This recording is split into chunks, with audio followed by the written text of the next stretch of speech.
Why don't we start? And I'll call the meeting to order at 8:34. Present Carol Rowe, Bill McGowan, Wayne Sawchuk, Paul Kears, and Dan Coughlin. It looks like our next meeting would be the 31st of January. Does that look good for everybody? Looks Yep. good.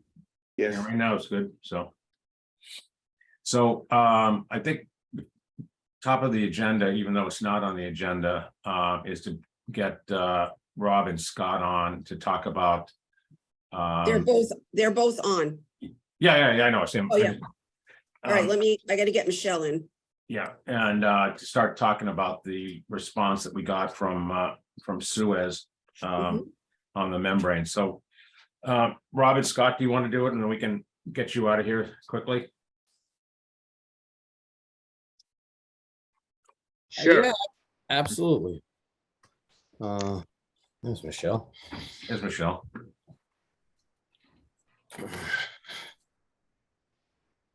Who wants to start first? Oh, I'm sorry. Just quickly, is Greg Corbo joining us today? No, he's on vacation till next Monday or Tuesday. Okay. Thanks.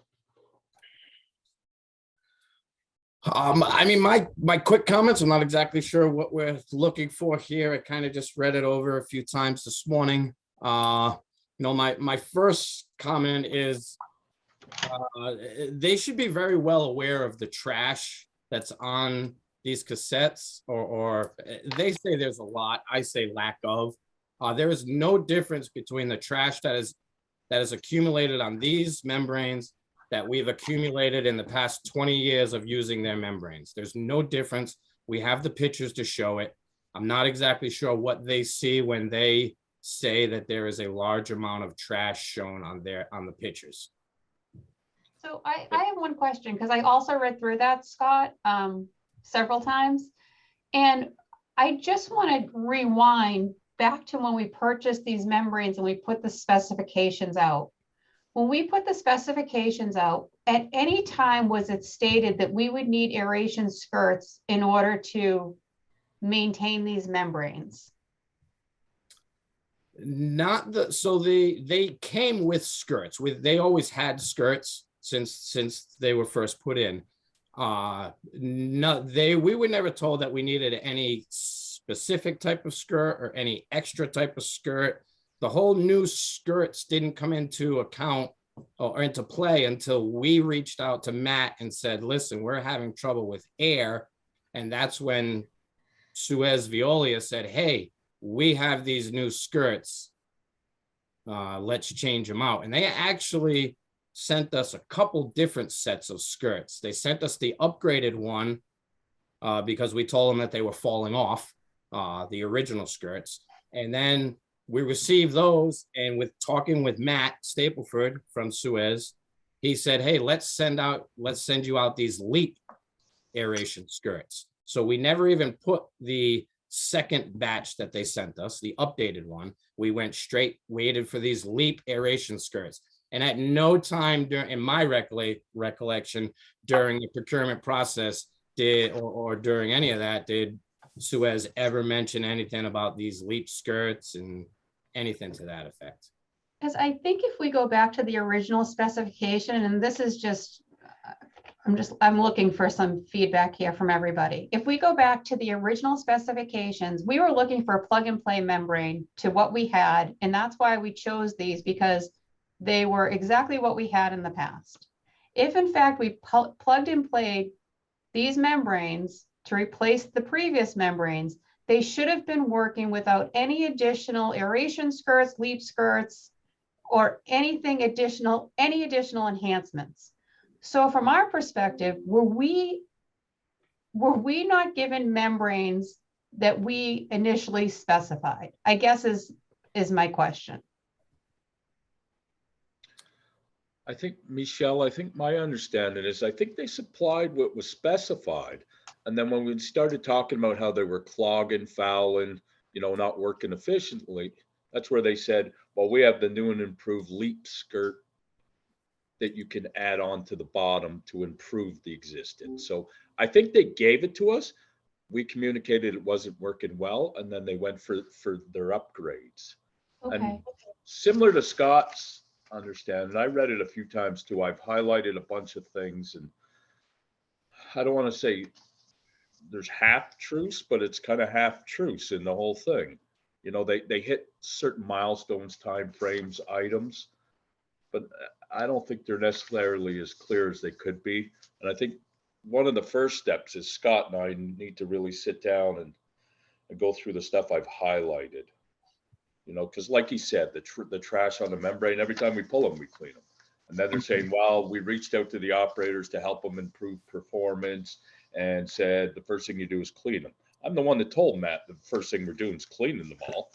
I said, Right. Scott's doing both banks, you know, so they sort of got the timeline story, but not right.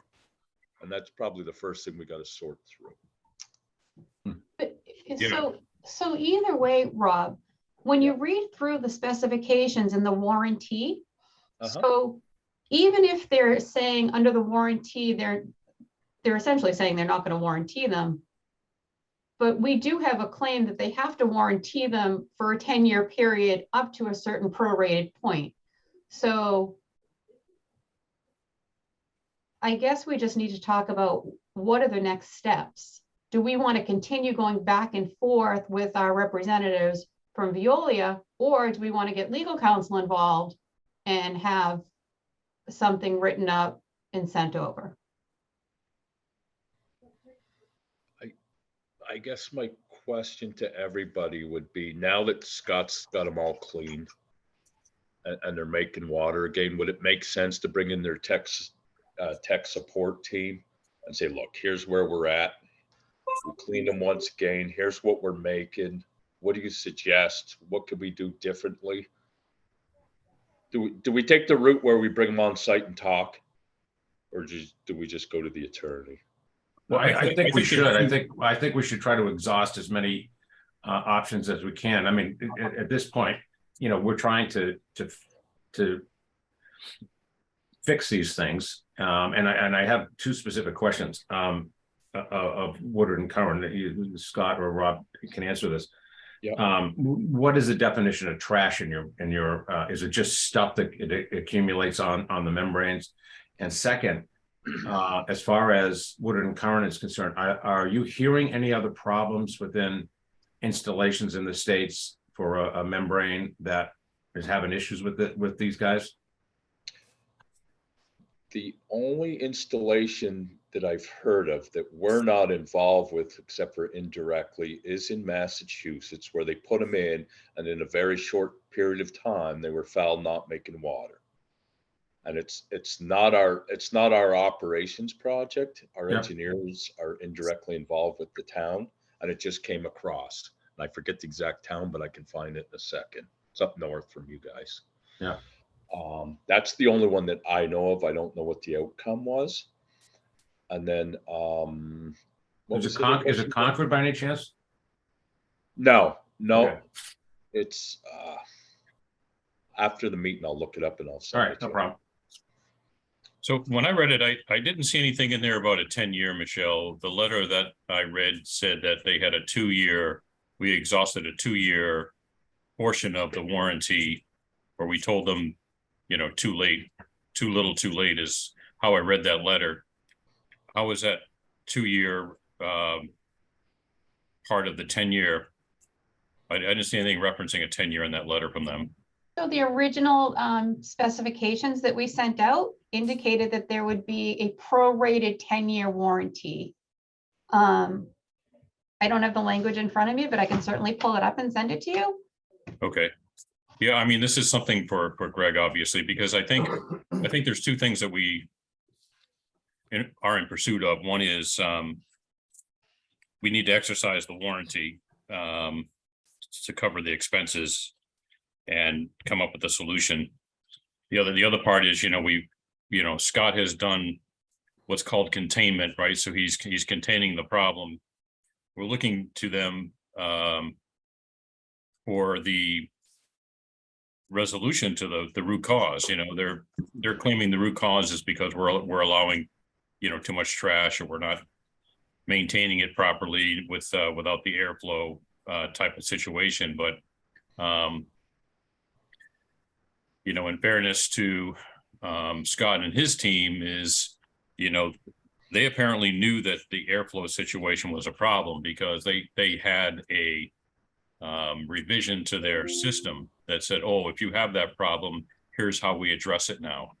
Right. So they technically admitted that what they sold us would eventually have a problem at some facilities. So they already had a resolution to it. And now they're telling us, you know, to add that resolution to our process to see if that doesn't correct the problem.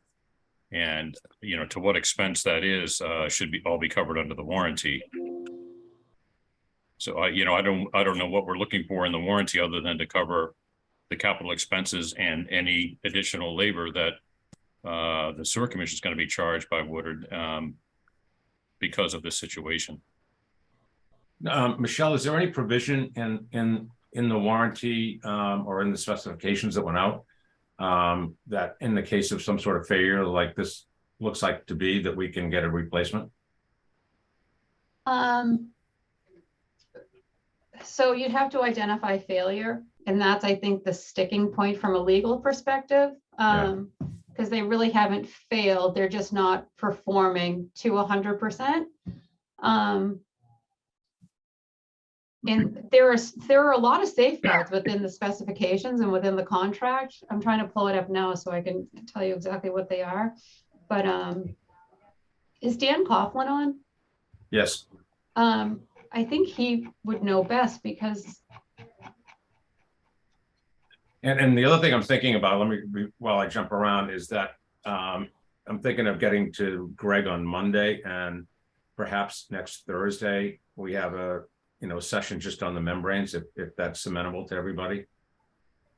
So Bill, if you wouldn't mind, I wouldn't want to wait until next Monday for Greg to get back. Matthew Fair is also knowledgeable. Oh yeah, I don't know about him. this. So yeah, if you could send me his details, I have no problem getting to him. Yeah, so I'm happy to do that. I'm happy Okay. to, he's aware of this. That's who we talked about the warranty letter. So he's aware of this whole thing. Yeah, maybe Thursday, if that works for everybody, we could, in the morning. Mhm. And we could post it today.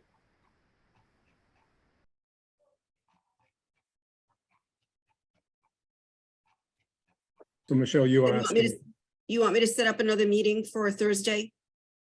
Yeah, I mean, I have to get to this guy, but yeah, confirm it. But yeah, maybe we'll set a meeting up for, we need what, 48 hours?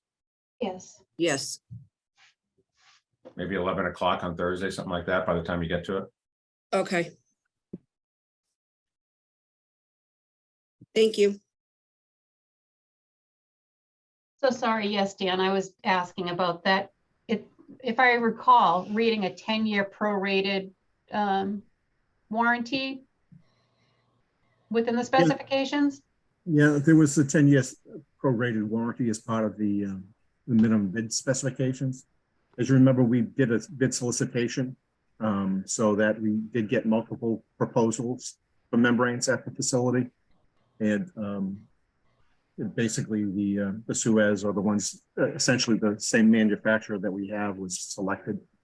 But the membranes themselves are different from what we had previously. Obviously, we were trying to meet a higher capacity limit and hopefully do improve conditions. And the membranes are a little bit different, the cassettes, than what we had previously. So they're not exactly the same. But the 10-year prorated warranty should still be applicable for a membrane failure. It's just, if you're trying to get 100% paid, I think we were over a little bit on the 2-year period. So that's a debating point, I guess. But what was the 2-year, Dan? Was that a grace period? Like if anything fails, they replace it 100%? Yes. Okay. So Now, after did the we grace period- report any issues with this stuff with the membranes within the 2 years of installation? And I think we did. I'm No. pretty sure we did too. I can go through all the email chains. I mean, like in the letter, it said, we missed set it- the air and missed it we by a didn't month or two, approve yeah. the operational change, right? And it's like, that's not true at all. The 2 blowers were running and we were making 0 water. So there was no approval. There was a quick discussion. We said, we need more air. And that was with the on-site guys from Suez that did Yeah. most of the installation. They saw it. They saw that we had 0 gallons and they were all on board. And the fact that they say that, we didn't get their approval after the second membrane set went in. I find, again, if we want to go down that road, I find a lot of discrepancies in what they said. And I don't want to get into that right now if that's, that's going to take a lot of time. But there are many discrepancies in their letter to Michelle that, maybe Thursday is the day to discuss that. So corporately, what do they go under? They go under Suez or Viola or what? They're now Veolia, yes. Okay. Yeah. I'm just wondering, we should probably do some sort of a deep dive on them corporately. I mean, if they're going belly up, we should know that pretty quickly before we, So Brian had his hand up. I was just gonna suggest, I have the spec here that Dan did. I could bring up the language on the warranty that was in the advertisement if you'd like. Yeah, was it in what we signed though is what counts? So I'll defer to Michelle on that one. So I think at minimum, what we're gonna need from Rob and Scott is a plan in writing that says we've identified this problem. We notified Suez. Their suggestion was to make these changes and here's our plan. We've already started the changes. We've implemented them. We're still having issues. We're trying, whatever it is, it's you've got to get a plan together in writing to demonstrate that you're trying to resolve the situation and have a plan that you're working towards, I think is going to be extremely helpful. We can't rely on, work orders for people to come out and look at stuff and people talk about stuff and not have, a higher level of documentation on it. So I think if you guys write a plan and get it to, Brian to say, hey, listen, this is what we're doing on behalf of the town to fix this situation. That would be something I'd like to see. Doesn't have to be very long, just a plan. Sure. Now, when you say a plan to fix the situation, are you looking for like how we're gonna go forward or what we did going backwards? You need both. You need to say that you had the situation where we notified manufacturer. We put a containment in place where you spent all of that time cleaning them. They suggested that we had too much trash, so you're addressing that issue, right? And they also said there's a problem with airflow, so we're addressing that issue. And these are the issues they recommended that we're putting in place. And then we'd have to determine to see how effective what they're telling us to do is. That's all.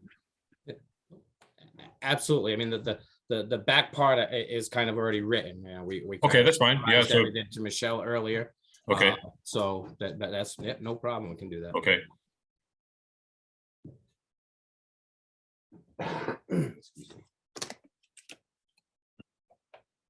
All right, I guess then what we'll do is I will get in touch with the attorney and try to get a session for Thursday at 11 a.m. And we'll see our next course of action, I guess. Joel, do you want me to shoot him off an email? Sure, if you want to, yeah, copy me. Yeah, Sure. sure. Quick question for Bill and the commission and everybody. Stapleford's going to be in town the 22nd through the 25th. Do you want us talking to him or not?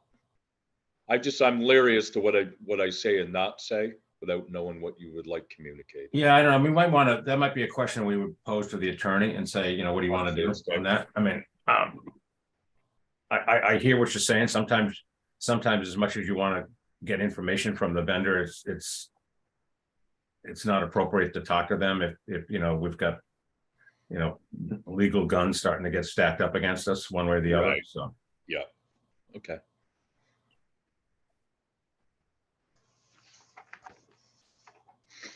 but it goes both ways. I mean, we could be saying stuff to him that he doesn't want to answer as well. So, Yeah, I mean, he clearly called me before the holidays looking, fishing for information. He Yeah. had a terrible connection, so it wasn't much of a conversation. In this conversation, he did say the first thing you got to do is clear those air pass. I'm thinking, well, no kidding. That's why we started that a week ago. Yeah, Carol, it sounds like they're just backfilling us, so. I know Miles Sherman well. I remember when he came to the company, the man that wrote this letter. And he's a company man. Yeah, Carol, can I get a copy of that letter? I think Michelle or Bill sent it out to you. Yeah, I think I sent it to everybody. Yeah. It's not just the other day, Dan. No. No? All right, well, if Carol can do it, if I can do it as well. Yeah, I'm sure the corporate attorneys wrote that letter. I think Yeah, right. they promoted Michelle too. It said acting town manager. Yeah. Congratulations, Michelle. I had to go to the website to see if Chris Senior's name was still there. Yeah. He's here. Maybe he's the one who promoted you without telling you. I'll send that to Dan. All right, so why don't we caucus later on Thursday, if possible. We'll get back to you, as soon as we know, and we'll see where we can go. All right. Perfect. Excellent. Thank you. All right. Thank you, guys. Thanks, guys. We'll talk to you on Thursday. Thanks, everybody. Thank you.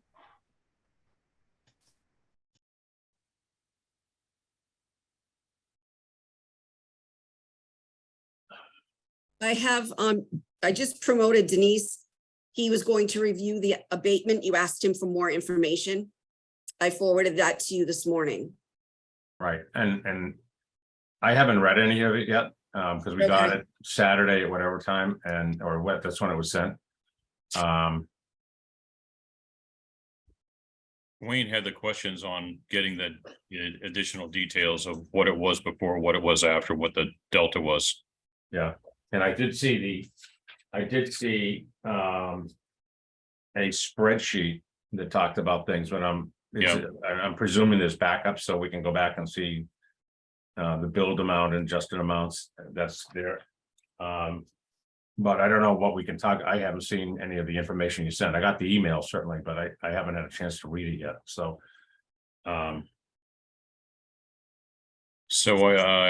see here.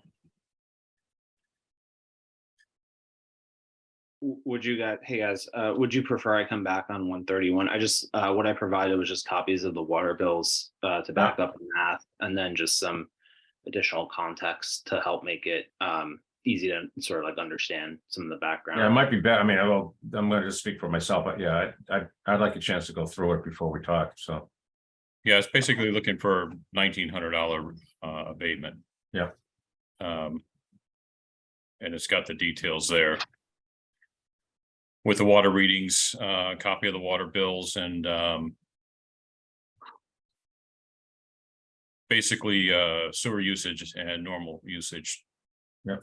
All on there, so it's pretty detail oriented to make a decision once we go through it. Yeah, why don't we just move it to the next meeting, and then we'll give us a chance to look at it, and then we'll put you at the top of the list. Cool, no problem. I will, Right. okay. So I'll see you all on the 31st. Is that when the next meeting is? Yep. Yes, sir. Okay, great. All Thank right, you for the yeah, time. thank you. Bye.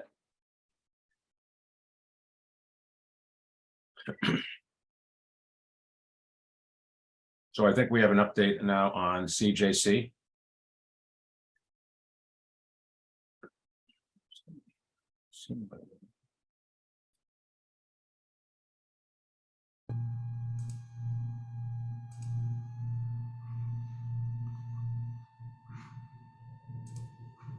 I know Mark is there. I don't see anyone else. I can tell you that we've sent your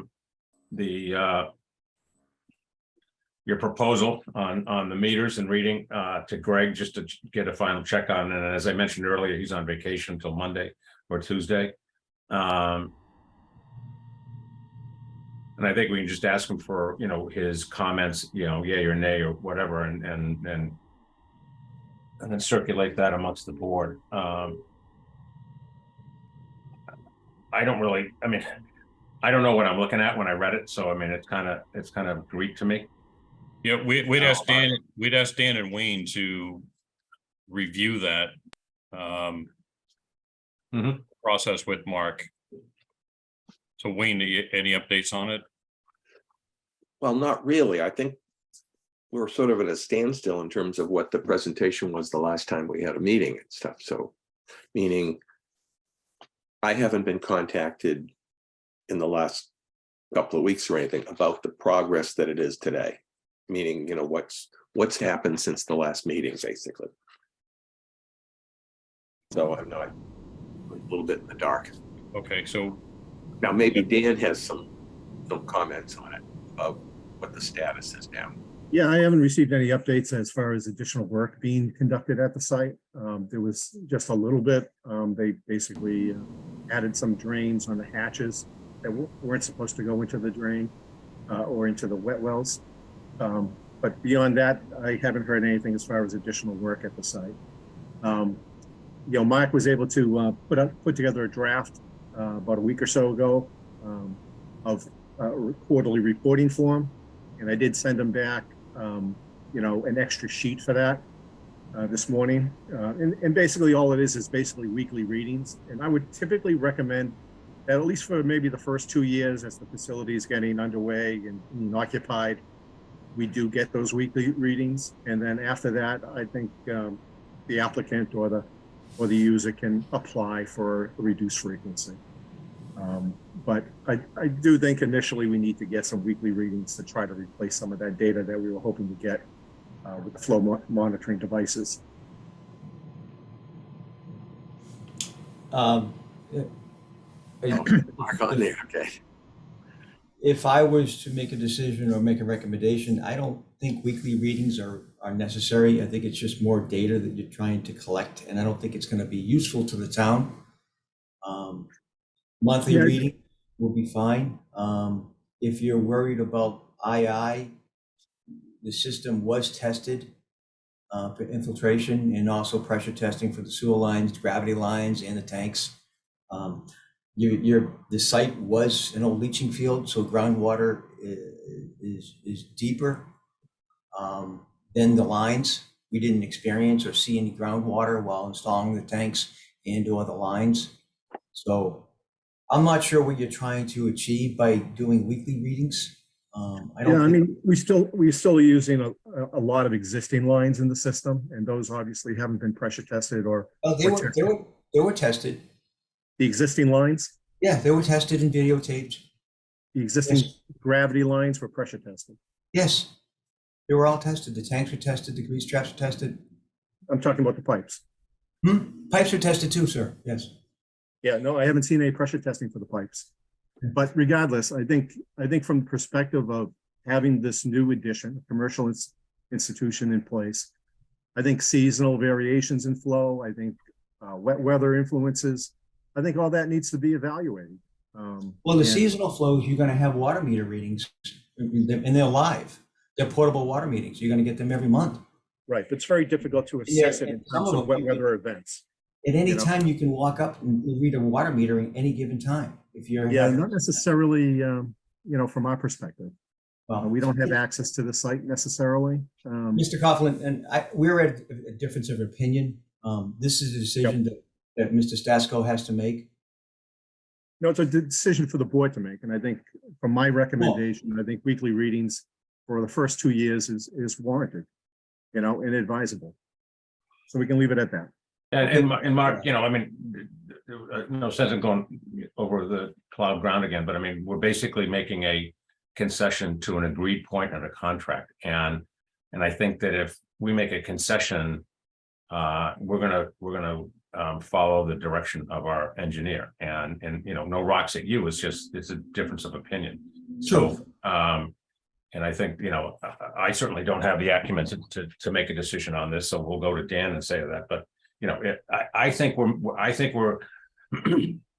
we've been very flexible and compromising on the letter of the contract, and because an application was made to do so. So I would rather, my opinion is that we go on the advice of Dan and make a compromise to the letter of the contract. And then put the adequate language in that contract, and then we, whatever we have to do to execute it on whatever date it is. And, that'll be it. But I think that, I think what we're doing is quite accommodating and, very flexible, and I'll leave it at that. Okay, so we're agreeing on reducing it to weekly readings for 2 years and then letting the data determine the frequency.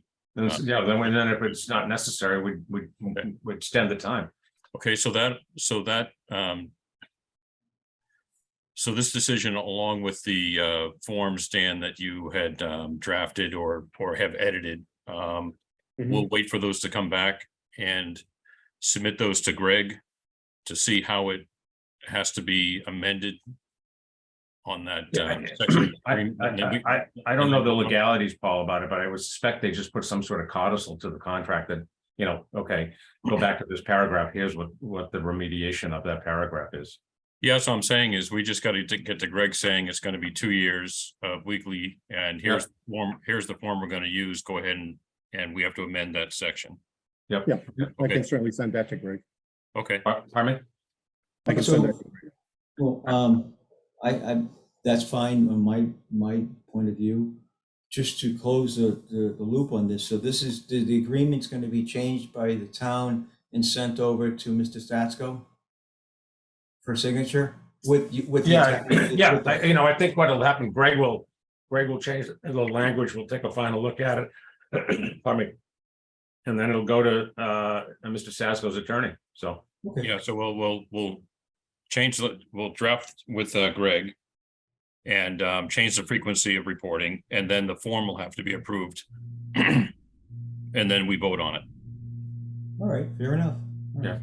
So I'll talk to Mr. Staskos to describe or just convey this, what we talked about at the meeting, and he should look in his mail for an amendment to the agreement. Yep.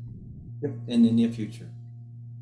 Yeah, and hopefully we'll get it done next week. So Greg's got a lot, as you may have been hearing about membrane. So hopefully we can get this next week, and then we can get a draft off to Attorney DeLisi, and then if he okays that, then we'll just as Paul said, we can vote on it at our next meeting, and then that'll be it. Fair enough. That's good. Mike, do you have an update on the new control panels when they're coming in? I don't have an update. I was hoping George or Mr. Stasko would be online with this meeting. Okay. I don't know when the delivery of dates were those, but we'd like to close out as soon as we get the panels up and running, and in the springtime we have to fulfill the MassDOT obligation, the access permit obligation of milling the roadway and restoring the pavement markings, which is tentatively scheduled for April. So we'll revisit that, and we can close out both projects in the early spring, I anticipate. And Mike, if you can have your guys send over those pressure testing of existing pipes. Sure. Yeah. I'm planning on giving a closeout package of all the submittals, of all the testings, the photographs, daily reports. So that way the town and yourself will have that for review. That's fine. And for documentation too. Meaning submittals of the product, the pipe, the pumps, the control panels, all that, what you see for a normal pump station. And that will be delivered, closeout package, when we have all that gathered up, and also the same thing with Route 3A work too. Same idea. You think that's at the end of March? No, we're not allowed to go back onto Mass Highways right away until the access. Typically, it is April 15th, but sometimes with the weather conditions, they allow you to go a little earlier. So around the 15th, you're allowed to start installing pavement. Okay. On the highways, and it's typically all weather dependent. As you can see, we've had a mild winter so far. So hopefully this continues. We'll have an early spring. and then the folks could get back to paving and restore the roadway. All right, well, we'll get on it. Thank you. Okay, well, thank you for your time. Yep. Thanks. All right, Thanks, take Mark. care now. Bye-bye. I think now we have Elm Street. Hey, good morning. Would you like us to provide an update? I know we submitted applications and that's what's listed on the agenda. But I know that there also has been some ongoing work of last week and into today and will trickle into tomorrow and probably Thursday on the sewer relocation at East 7 Elm. Would you like me to start with that update first? Sure. Okay, so that work has been ongoing. I think Dan, somebody from your team, has been doing periodic checkups, and we've been doing detailed daily reports as well. My understanding is that the work has been going according to plan with no delays, and pressure testing was completed last Friday, I believe. And the brick inverts are actually being put into the manholes today. Again, with the goal of probably being wrapped up by Thursday at the latest. Yeah, sounds good. It's been moving along very well. Great. And then again, on I guess January 5th, we did submit the revised applications. We broke them into the applications by property. And I don't know if there are any comments or like to discuss those. Yeah, one comment I did have on the 124 Elm property is my understanding there are going to be some commercial entities there. That really wasn't detailed very well in the Okay. letter. Can you provide us with some more detail as far as what that commercial aspect is going to entail? Square Yeah. foot, use, that type of Yeah, thing? so unfortunately, I can't provide the use because we don't have a tenant, but it's on 124 Elm Street. There's 2,500 square feet right now dedicated in the north building, which is, I don't know if you're familiar with the site plan enough, but there's a north and south building. Sure. So the north building is the longer of the two, and it will almost be a bullnose, 2,500 square feet at the end of the property closest to the water. That use is heavily regulated under Chapter 91. So there are things that it cannot be. It needs to be a public accommodation. It's called the facilities of accommodation, meaning it needs to be open to the public. So my understanding is it can't be a dentist's office or something like that that has restricted use. We have taken it a step further though, and we're limiting its use a little bit more. We're not going to be allowing a full service restaurant or anything that operates, I believe, past the hours of 6 p.m. Per the condo documents. And so with respect to limiting use and probably sewer capacity, it's not going to be a heavily used space from that perspective. It might be a coffee shop or something like that. It might be a bookstore. It might be a fitness center. There are 2 bathrooms currently in that space. But beyond that, we don't know what the use would be. There's no underground grease trap plan for the space. If a user did come in, they would be putting a above grade sort of grease collector there. Okay. And there's no black iron piping in the space either, just to give you assurances about what the user would be.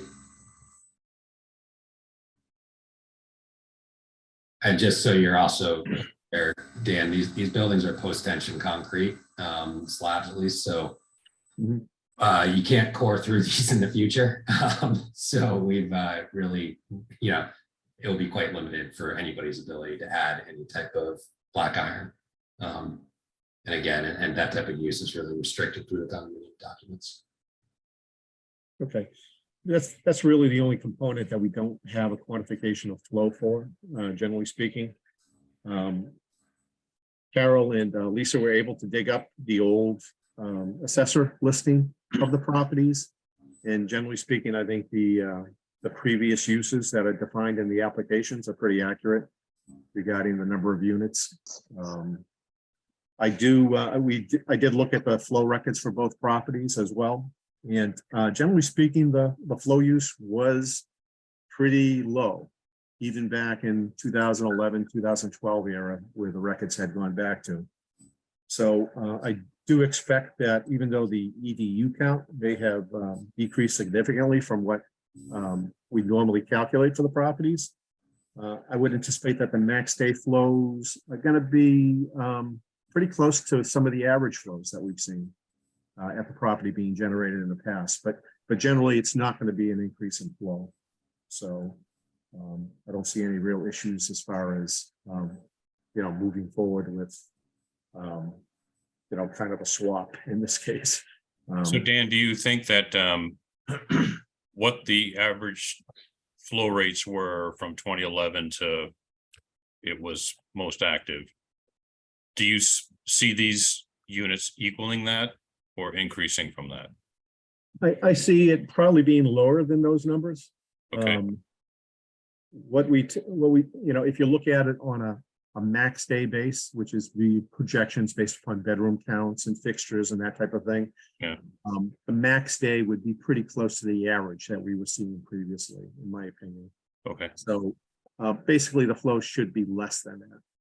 And whether they're 80% of those previous flows or 60%, that's still to be determined. It really depends on the nature of the facilities, but it would probably be less, but not too far less.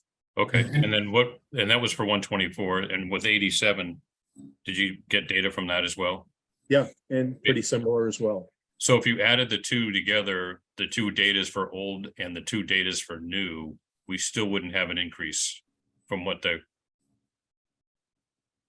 Correct. As far as the flow projections, we would not see any increase from what I think they were previously averaging for the old properties. Okay, for both. Okay. For what it's worth, and I know nobody can hold it to this, but for the majority of people who are looking at buying these units, they are second homes and likely probably won't be occupied in the winter months. That's really the feedback we're getting from most people. I know a handful of them will be, but it will mostly be a seasonal use. Yeah, the only recommendation I have is once the commercial space is finalized as far as its uses, that the sewer commission obviously get notified just in case there are some additional requirements that need to be imposed based upon the nature of the facility. Whether that follows through with the building department for undercount of grease removal facilities or whatever. That may be the case, but I think just notification to the sewer commission would be advisable. Absolutely fine with that. Anything else we need to go through? Is there application's been put in? Yes. Okay, And Carol, the fee's been paid? so applications and Yeah, I believe the fee was paid. draft plans and all that, Dan? Yes. You're all set, yeah. Yes. Also, thank you again for working with us throughout the last few weeks. It's been a little bit of a runaround on our end, but we do appreciate the flexibility in allowing us to continue that work. That said, you've been very responsive and so have your contractors. Good. Happy to hear that. Thank you. Okay, thank you. Thank you all. Thank you.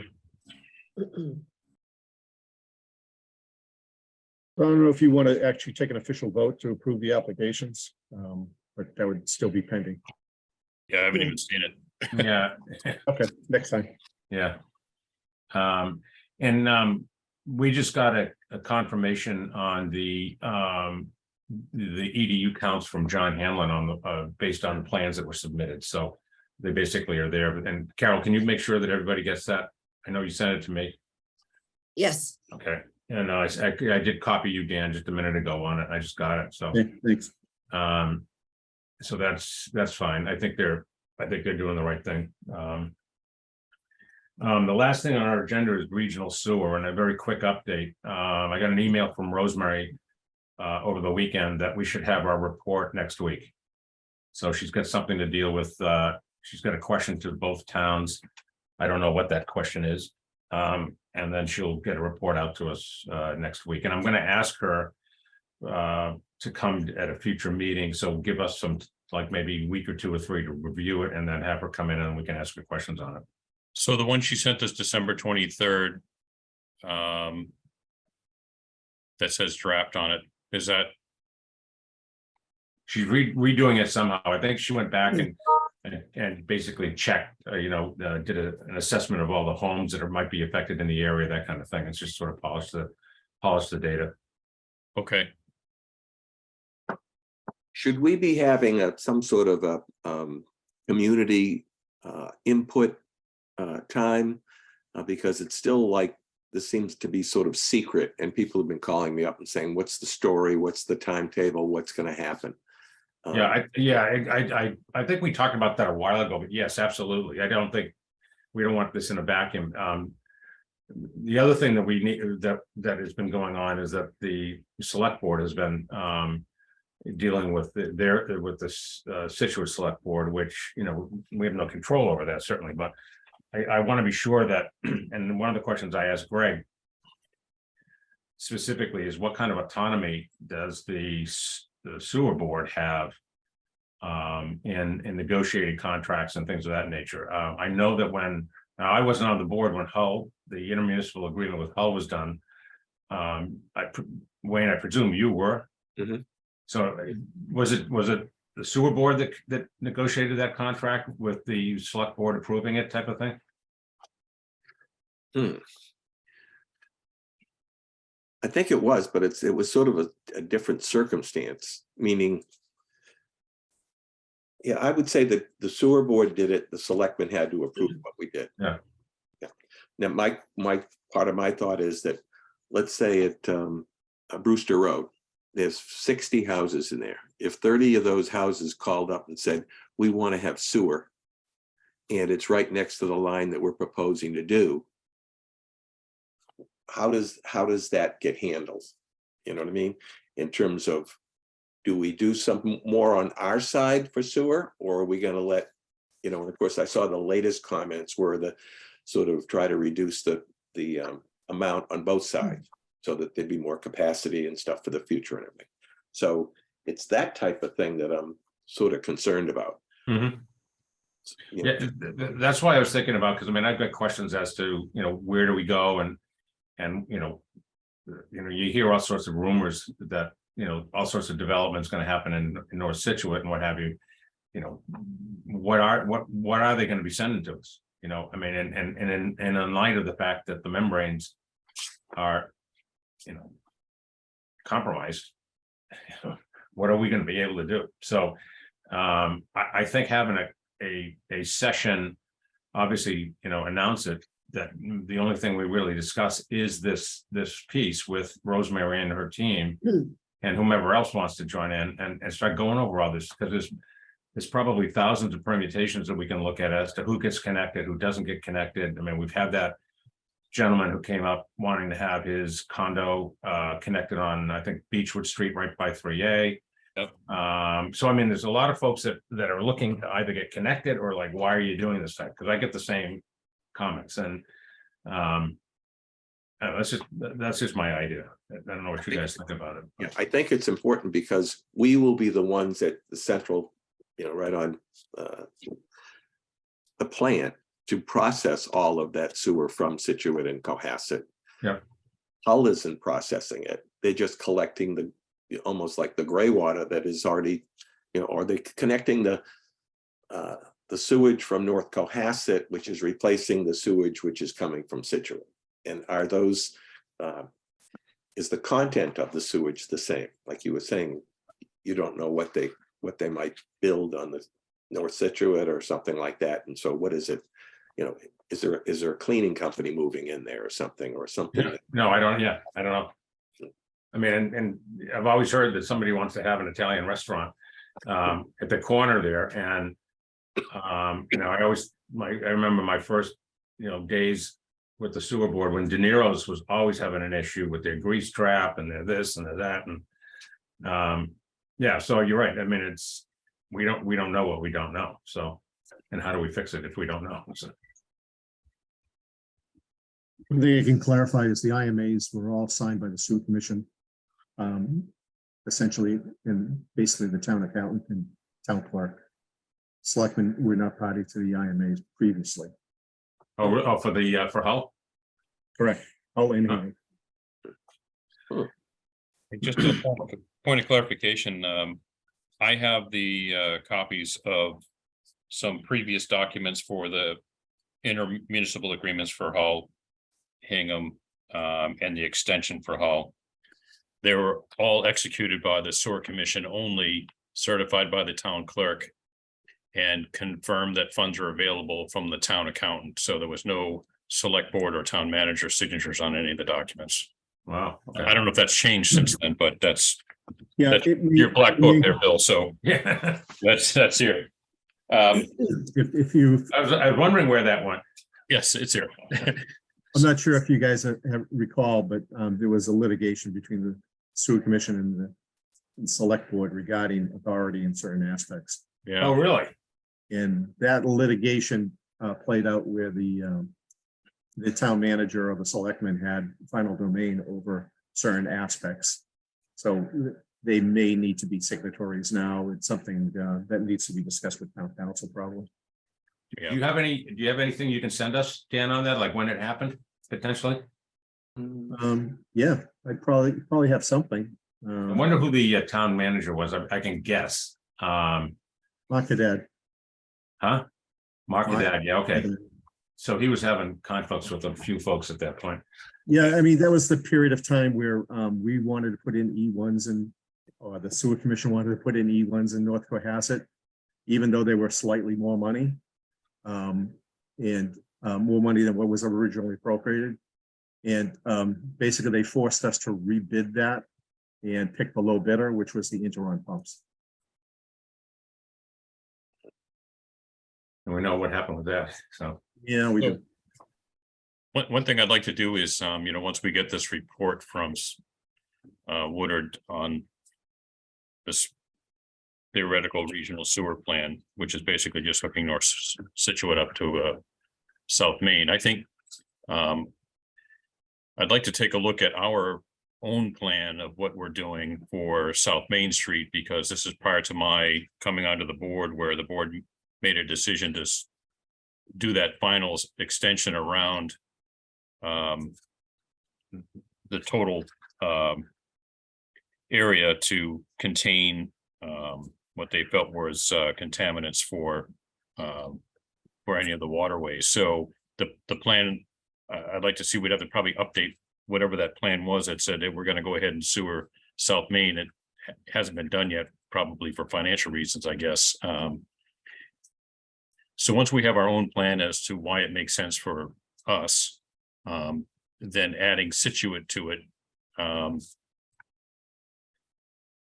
would probably demonstrate that, it is a financial easement to us probably, and what that cost would be then to move North Cohasset off into Hull.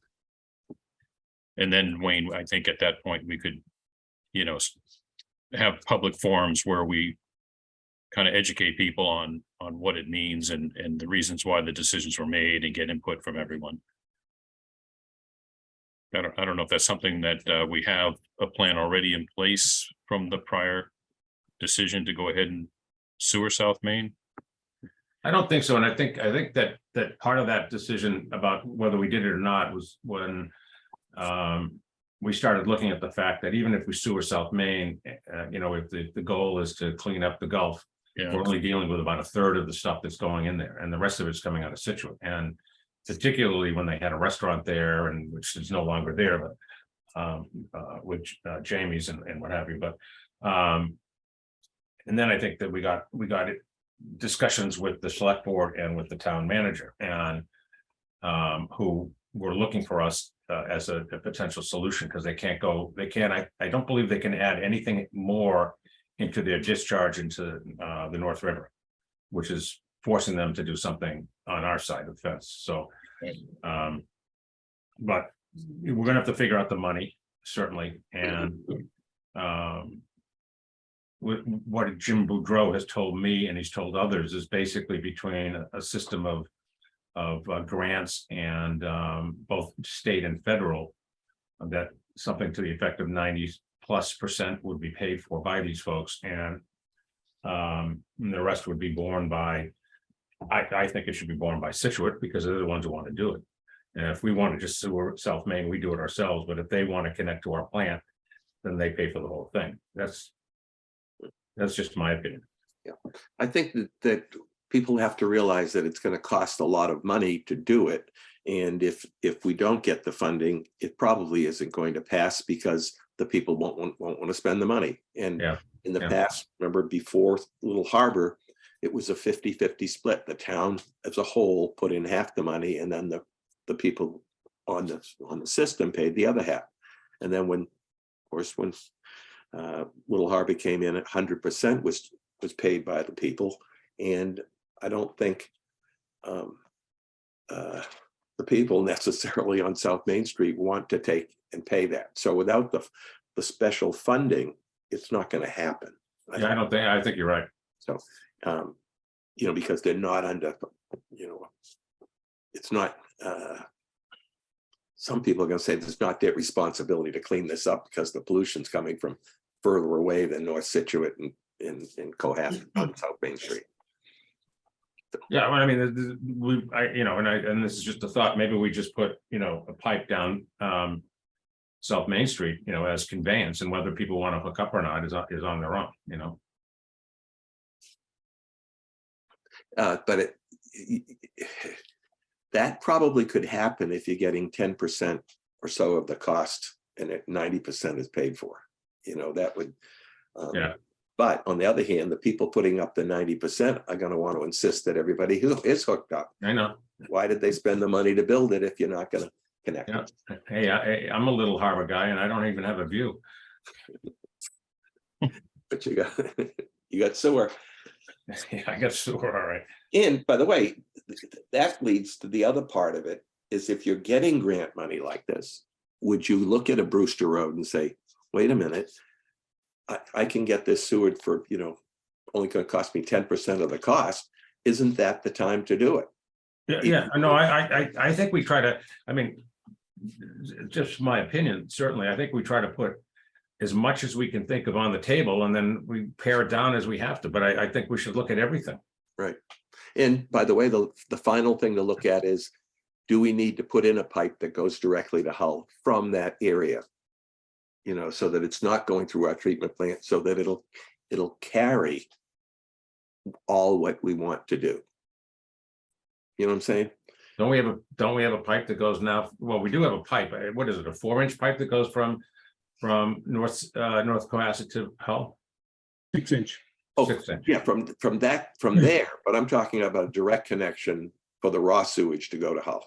Yeah, I actually like that idea because, if we put Situate's flow in our pipeline, occasionally we've had the need in the past to divert flow from the harbor because of an issue at the treatment plant. And we've been able to divert more flow to Hull to take off the burden. If that capacity is already being utilized by Situate, we're not going to be able to do that. So what you're saying is we have a separate pipe, maybe parallel to our existing pipe, that goes from X spot to Hull. Yeah. For example, it could go down the railroad right away. And so it's a direct line, and it's going to come from a pumping station that, So you're talking about a dedicated line from Situate to Hull, right. which they said was $35 million for us to pay if it ran down 3. Yeah, that'll go over. Yeah. No, I absolutely wouldn't cost $35 million. Right. But if it did, and that ended up with $3.5 million actual cost after the 90% reimbursement. Yeah. Now you're talking, why wouldn't we do it? Because we should keep capacity for our own town in areas that need it, or that are sort of changing a little bit or something. Yeah. It's, but what about sewering around the reservoir? Does that make some sense to protect our water supply? Sewering the rest of King Street, which is not sewered, right across the street from the reservoir. Yeah. We can go underneath the sidewalk. Yeah. What sidewalk? So anyway, Yeah, no, but I think all of this stuff, you know, we almost have to have a session where, you know, we sit down with Woodard for more than an hour and say, okay, what do we do? And bring Situate into it, and maybe even Hull and hang on. and by the way, to send the additional flow, as someone may, maybe Bill, you might have just about asked about it, was the fact that we don't have today a line that does go from Situate all the way to Hull. It is going through a maze of different pipes that in fact have areas like Atlantic Avenue where it's coming out in a 3-inch and then it's going into a 2-inch, but we have a 6-inch going over the bridge that isn't connected so that we can't use that as flow, which should be part of what the program is also, is to improve our connectivity in those weak spots that weren't upgraded. You know, I see Brian has his hand up. Brian is, yep. Oh, hi, thanks. So just one thing, you know, we could talk for hours on iterations of like what could get sewered, what not sewered, but just want to keep on the radar as a need to do is that in 28, the IMAs are expiring. And, you know, Dan had mentioned, you know, like we at times need to divert and we need that relief valve. So just keep that, whether we sewer more or not sewer more, just keep that as an agenda for the board to renegotiate or do what needs to get done to re-up that. Yeah, and I think one of the first questions we have of Wood and Curran is how much extra capacity does Hull have right today? Because I'm sure they've been adding, you know, all sorts of projects. So they may not have what we need. No, I think one of the areas that we have to make a decision on fairly quickly is Hull Street, because Hull Street, of course, is really going down Hull Street with our sewage going over to Hingham and Hingham going over to Hull. And it's sort of totally aside from what the rest of North Cohasset is for our collection system. So that's something that has to happen. Yeah. Okay, doke. Anything else, anybody? I'm good. All right, well, I'll make a motion to adjourn this meeting. Second, We'll do a roll call. Bill McGowan, aye. All Kearsarge. Wayne Sawchuck, aye. All right, everybody. See you later. Yeah, thank you.